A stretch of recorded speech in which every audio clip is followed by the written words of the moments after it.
60 বছর বয়সে আমি মা হতে চলেছি। আমি এটা কি করে ফেললাম? মানুষ তো আমার উপর হাসবে, আমার মানসম্মান মাটির সাথে মিশে যাবে। আমি এখন কি করব?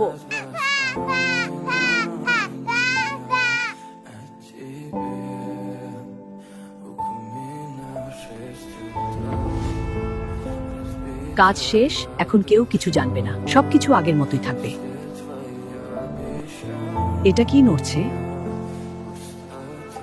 আরে এটা তো একটা ব্রকলির বাচ্চা। কে যেন এই মাসুম বাচ্চাটাকে ময়লায় ফেলে দিয়েছে। বাচ্চা, তোমার কিছু হবে না, আমি আছি। কেউ সাহায্য করেন, আমার বাচ্চা না খেয়ে আছে। উপরওয়ার নামে কিছু দান করেন। কেউ সাহায্য করেন, আমার বাচ্চা না খেয়ে আছে। ঘুমা এখন আমার লাল। দাদি সবসময় তোর সাথে আছে। বাবা, তুমি অনেক তাড়াতাড়ি বড় হয়ে গেছো। সব তোমার জন্য মা। এই নে বাবা। মা, আমি হার মানবো না। একদিন আমি তোমাকে সুখের জীবন দেব, যেটা তুমি হকদার। আমরা অনেক রাত না খেয়ে ঘুমিয়েছি, কিন্তু এই ঘরে তোমার আদরের কোনো কমতি ছিল না মা।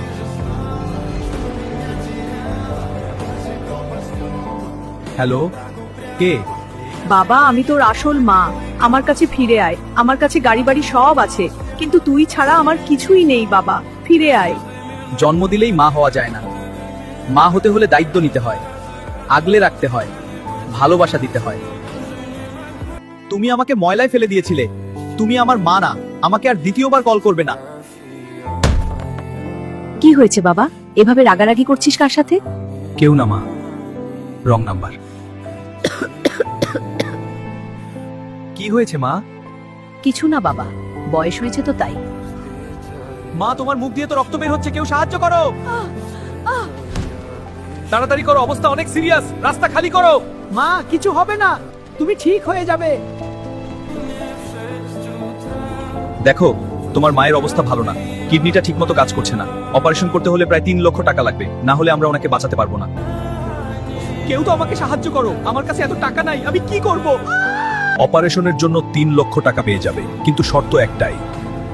এই নাও তোমার মায়ের অপারেশনের জন্য 3 লক্ষ টাকা, কিন্তু শর্ত হচ্ছে তুমি আর কোনোদিন তোমার মাকে দেখতে পারবে না। সারা জীবনের জন্য তোমার মাকে ভুলে যেতে হবে। স্বাগতম তোমায় তোমার নিজের রাজপ্রাসাদে। আমাদের শর্তের কথা মনে আছে তো? তুমি যদি এই বাড়ির বাইরে যাওয়ার চেষ্টা করো, তাহলে তোমার বুড়ি দাদি চিকিৎসার অভাবে মারা যাবে। ভুলে যাও ওই বুড়িকে। এখন তুমি এই রাজপ্রাসাদের রাজকুমার। খাবার তো অনেক সুস্বাদু, কিন্তু মা কেমন আছে? আমার অনেক খিদা লেগেছে। তুই কোথায় আমার লাল?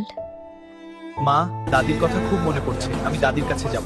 তুমি ভুলে যাও না, ওই বুড়ি আমার টাকায় চিকিৎসা করছে, আর তুমি তোমার শর্তের কথা ভুলে যাও না। ধোকা! ওই শয়তান আমার দাদির চিকিৎসা করেনি। আমি আইতাছি দাদি। তুই এসেছিস আমার লাল, আমি এখন শান্তিতে ঘুমাতে পারবো। তুমি আমাকে মাফ করে দাও দাদি। আমি ওই শয়তানকে আগে থেকেই চিনি। ওই শয়তান তোকে ছোটবেলায় ডাস্টবিনে ফেলে দিয়েছিল। চোখ খোলো দাদি, চোখ খোলো দাদি।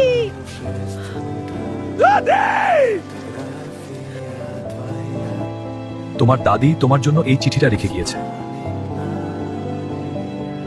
বন্ধুরা, ভিডিও ভালো লাগলে লাইক, কমেন্ট, শেয়ার করো আর সাপোর্ট দেখাও, কারণ এরকম ভিডিও করতে অনেক কষ্ট হয়।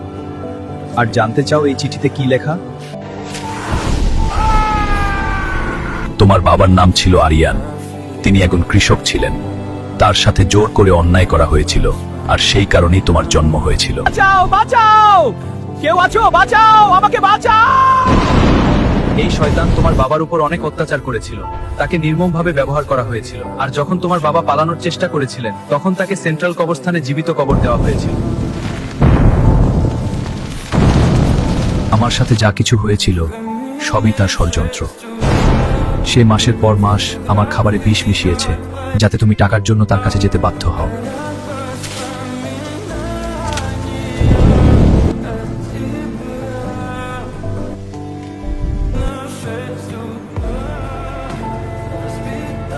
আমি জানতাম তুমি ফিরে আসবে।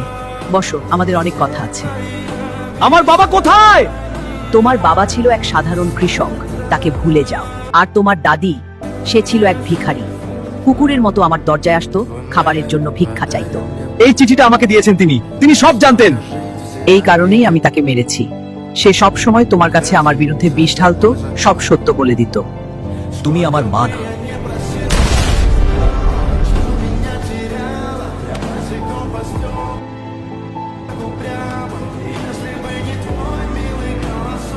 দাদিকে বিষ দেওয়া হলো, বাবাকে জীবন্ত কবর দেওয়া হলো, আমাকে ফেলে দেওয়া হলো, আর আজ হাত করা আমার হাতে। এটাই কি বিচার? এই ধরনের ভিডিও বানাতে অনেক কষ্ট হয়, তাই লাইক, কমেন্ট আর শেয়ার করো, সাপোর্ট দেখাও।